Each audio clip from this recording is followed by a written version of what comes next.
Fala, afiliados, vocês estão vivos?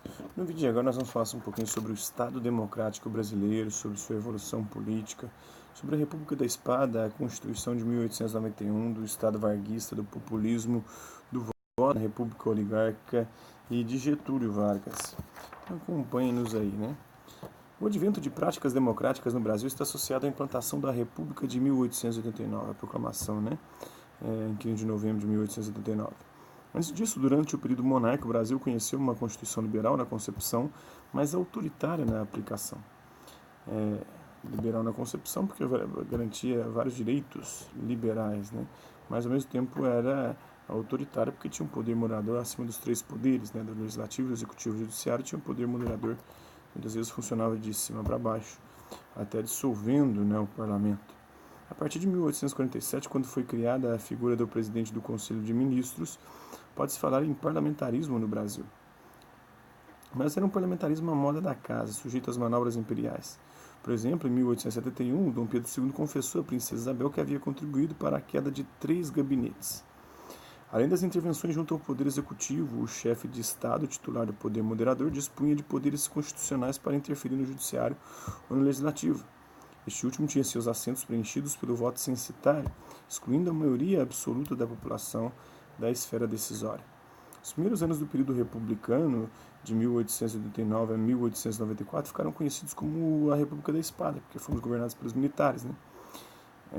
A proclamação da República foi um golpe militar. A presidência foi exercida pelos marechais Deodoro da Fonseca e Floriano Peixoto, eleitos respectivamente presidente e vice-presidente da República em 1891 pela Constituinte.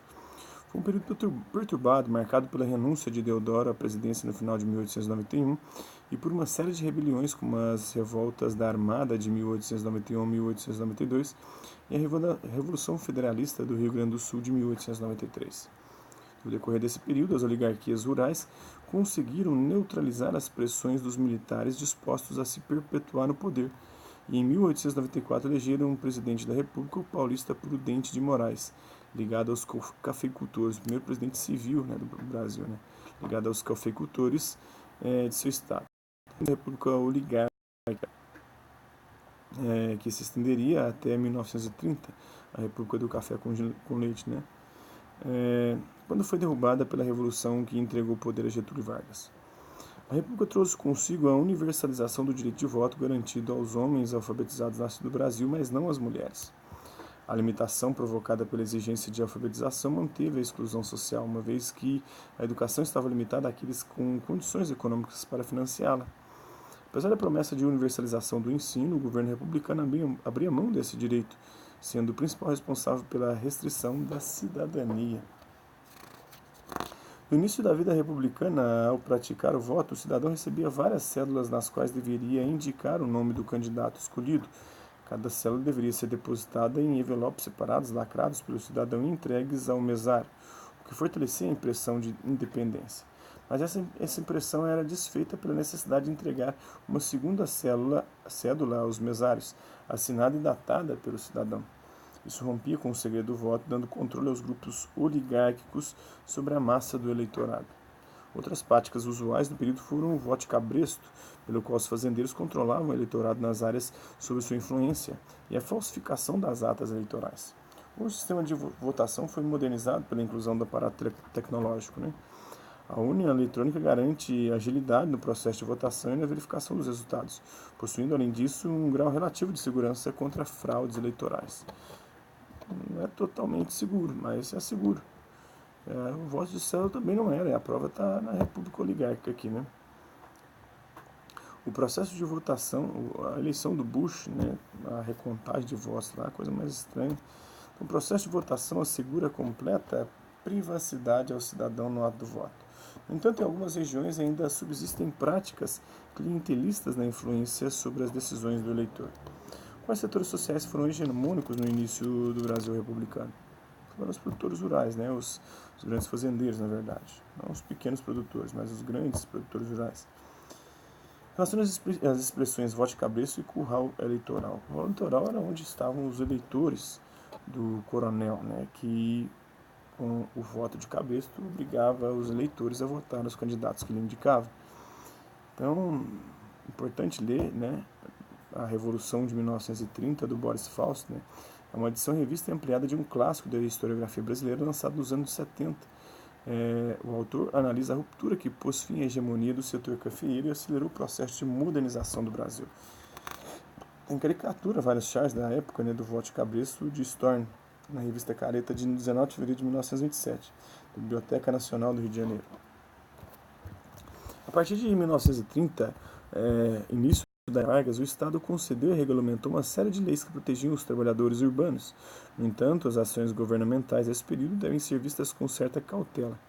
Ainda que representasse uma expansão da cidadania, a implantação de leis trabalhistas atou o movimento operário às políticas públicas do governo. Né? O operariado ficou amarrado ao Estado. Né? O esquema construído por Vargas para sua sustentação no poder tornou-se conhecido como sistema populista.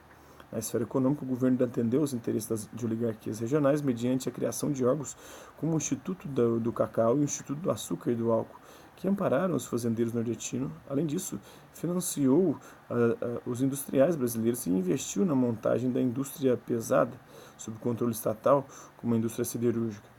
Na esfera administrativa, tratou de modernizar o Estado, criando os Ministérios do Trabalho, da Indústria e Comércio e da Educação e Saúde, assim como estabelecendo as bases para a formação de um funcionalismo público qualificado. Mas a sustentação política do governo não dependia das oligarquias rurais ou da burguesia industrial, e sim das forças armadas, especialmente no período do Estado Novo, de 1937 a 1945. E dos trabalhadores urbanos ao longo de toda a era Vargas.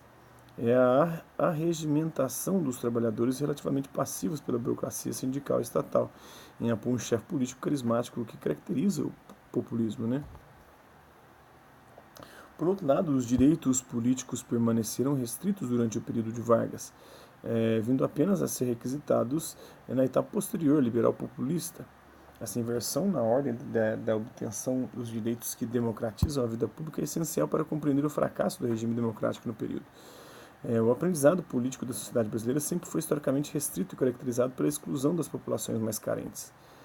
Qualquer forma de reivindicação sempre foi atendida pelo Estado de duas maneiras: através da repressão ou mediante práticas clientelistas. Eu te concedo, em troca, né, você me dá o seu voto, apoio político. Né? Então, uma relação de troca, de parceria, vamos dizer assim. O choque entre os grupos políticos na República Liberal somou-se ao cenário internacional bipolarizado, abalando as frágeis fundações democráticas.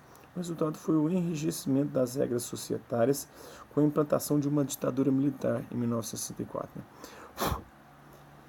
Getúlio Dornelles Vargas nasceu em São Borja, no Rio Grande do Sul, no dia 19 de abril de 1882. Ingressou no Partido Republicano rio-grandense, sendo deputado federal entre 1922 e 1926. Foi eleito governador do Rio Grande do Sul em 1927, abandonando o cargo de ministro da Fazenda no governo de Washington Luiz. Candidato à presidência pela Aliança Liberal, Vargas perdeu a eleição, mas foi conduzido ao poder pela Revolução de 1930.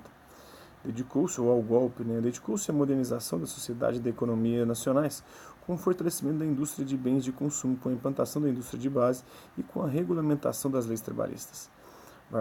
Vargas tornou-se ditador em 1937. Deposto em 1945, aproveitou a redemocratização para manter-se na vida política. Ainda em 1945, elegeu-se senador por seu estado e em 1951 retomou o poder, dessa vez como presidente constitucional, eleito pelo voto, não mais através de um golpe. Né?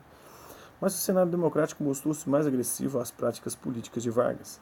A crise econômica, a perda do apoio popular e a feroz perseguição dos oposicionistas levaram a um beco sem saída. O resultado final foi o seu suicídio em agosto de 1954, debelando com seu gesto uma tentativa de golpe de Estado de tirada do poder. Né? Tem manifestação de apoio a Vargas no Dia do Trabalho, em 1º de maio de 1942, realizada no estado do Vasco da Gama, né, na São Januário, né, na cidade do Rio de Janeiro. Os manifestantes portavam faixas com os dizeres: Getúlio Vargas, criador da grande siderurgia, e Volta Redonda dará aço ao Brasil. A regimentação dos trabalhadores em apoio ao presidente caracterizou o populismo varguista. Então, isso foi um pouquinho da trajetória política do Vargas, né? Qual foi o impacto imediato que o suicídio de Vargas provocou no país? Vou essa pergunta aí para vocês. Espero que vocês tenham gostado do vídeo. Quem curtiu, dá um like. Quem não curtiu, dá um dislike. Quem se interessar pelo conteúdo do canal, é só se inscrever, ativar o sininho e guardar os próximos vídeos e as próximas notificações. Deixe também seus comentários dizendo o que você tem achado dos vídeos, sugestões de temas e assuntos para serem abordados em vídeos posteriores. Colabore com o nosso canal, compartilhe os nossos vídeos e ajude-os a chegar ao maior número de pessoas possíveis. Eu quero aqui agradecer aos nossos 326 inscritos, agradecer também àqueles que hora ou outra passam por aqui, por conta de um conteúdo ou outro, deixando sua visualização, seu like, seu dislike, seu comentário, e aqueles que compartilham os nossos vídeos e o nosso canal, seja nessa plataforma aqui no YouTube ou em outras redes sociais. No mais é isso. Hasta la vista, babies, e até a próxima.